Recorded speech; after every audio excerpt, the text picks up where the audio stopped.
Hi guys, it's Chris at Cork and Crown, back in my cider shed with some more cider to try. And this is another traditional method, it's a champagne method cider today if you like. We had a Foy Valley one recently, which I liked. The acidity in it was fantastic. Tend to be made with more acid varietals, in my experience, either eating apples or kind of acid, sort of like cider varietals, so like Kingston Black. I'm thinking of Borough Hill actually. Borough Hill, I make a couple. There you go. They do one with a Kingston Black, which is the one I like the best actually.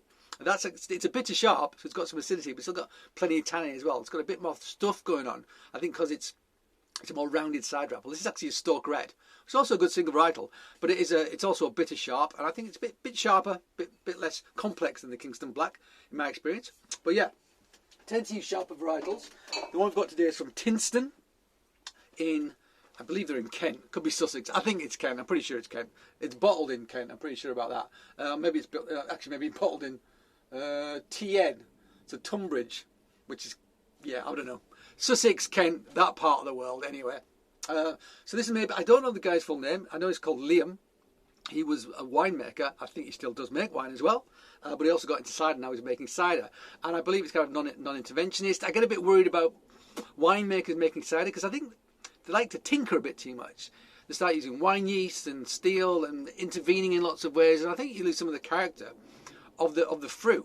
You get something cleaner and purer, but something maybe a bit drabber, I think, sometimes. I know that from what little I've read about Liam and his winemaking, cider making practices, he's low intervention.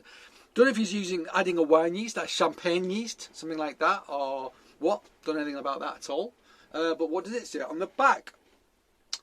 Made to be enjoyed like a sparkling wine in flutes for celebrations or simply with friends. A traditional method Sussex cider, made from a blend of Bramley, russet, Cox and mustard apples. So all eaters there. So we're going to expect very little tannin in this. These apples create a marriage of bright zingy flavour and ripe apple richness. Elegance and excitement is in harmony. Aged on the lees in bottle for extra biscuity aged goodness. I think it's at least 18 months. So hopefully I'm going to get some of that brioche character, which is the one thing that the traditional method does drink at the party that you can't really get any other way. It's the autolysis with the yeast, I think. Creates that kind of biscuity brioche character, which I love in champagnes. I'm not really into like acid champagnes, acid sparkling wines without that biscuity character. I like a bit of richness to it. I tend to like Blanc de Noir, made with like black grape, so like red grapes rather than white grapes. I feel like someone's got a bit more body, which I like. Let's try it. I was just about to go and grab this, but I don't need this because I've got one of these. So let's open this up. Hope it doesn't blow up on me. There's a possibility that it will. Oh, I like the fact he's only got a little one of the ones that I open mostly seem to be from James at Greg's Pit, and they're about this long, and you need a pair of pliers to undo them. It knacks your fingers trying to do it. So this is quite easy to get off, which I like. This might go pop. Whoa! It did go pop, but I didn't spill any of it, which is amazing. Nice fine mousse, exactly what you'd expect. And this is the other thing you expect from like this sort of method. Lovely fine bubbles and a big mousse. That's one of the things that you want from this style of cider. Got my cider selling glass, but I'm not trying to get a flute, because flutes are really hard to taste out of. You can't swirl it, you can't get your nose in, you can't smell it properly. So my cider selling glass is much better for that, so I'm going to use it. Where's my thingamajig? So, light in colour, what we'd expect. Low tannin apples, and tannins oxidise, give you some colour. So if you've got low tannin, you think they get less colour, less of the amber colour. So there you go. Lovely fine bubbles are coming up. You can see that very, very well. The mousse was great. We saw that. I can smell this already. Let's give it a sniff properly. So, smells like an eating apple. It smells quite malic actually. Malic, sort of lemon lime. There's a citrus element to it, I think.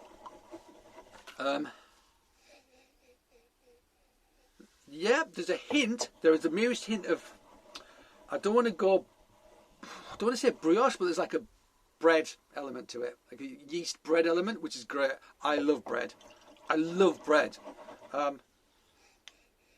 This has got a definite hint of that bread yeast sort of character to it. It's very nice. It's very subtle, but it's definitely there. And you will only ever get that really if you're doing this sort of traditional method. Most of the stuff I sell that's sparkling, like all these guys up here, pet nat, so bottle before the end of fermentation, and then you get the sparkle that way. This, you make a still cider, then you bottle it, you dose it with some sugar, put the cork in, and then it ferments. Well, you put a crown cork cap on actually. Then that goes through fermentation. That gives you the fizz. Then you riddle, disgorge the lees, like the yeast, dead yeast and everything. Then top it up to the top again with apple juice. Some people use like cider brandy, all sorts of things. Some people put more sugar in just to back sweeten. I know that Liam doesn't do that. This should be bone dry, and then you cork it, and then you have your finished product pretty much. Yeah, lime, bread yeast. Yeah, those things. Nice. Let's try it.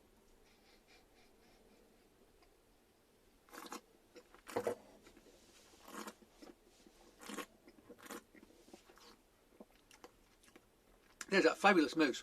It really is. It's great. Fills your mouth. Subtle hints of that yeast character.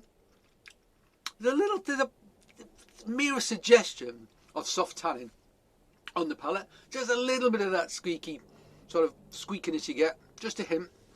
A kind of malic, bright acidity. Mix of that breadiness. Hints of citrus, soft citrus fruit, lemon, lime. It's pretty cold. Probably would have liked it a little warmer actually.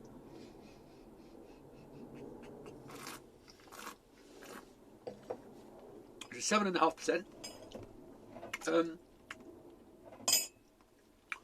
Not bad. I do like that breadiness. You think oh, it's not there, then it makes itself apparent. You think, oh, did I imagine that? Oh no, it makes itself apparent. So it is there, just in the background, buzzing around, which is a great thing. I think without that, this would just be quite austere. But that hint of yeastiness has just given it a whole new dimension. You know, it's exponentially better than it would be if that wasn't there. So I get it. I do wish people would make more cider with cider apples on. I really do. I mean, to be fair, Liam's in Sussex. That part of the world is associated with fruit for eating. You know, like Kentish ciders would have been made with eating apples because they were growing fruit for the London market. And I would imagine that's true of all those sort of like counties surrounding London. You'd have grown stuff that was to be, you know, Kent, etc., Sussex, you know, growing fruit to be eaten at London market. So you expect eating apples, and that's what you'd be making your cider out of, because that's what you'd have available. Unlike the West Country, where they were growing those things to preserve them, not to be eaten really. They were growing to cook them or to eat them, you know. So those cider apples got very different characteristics. But having said that, this is tasty.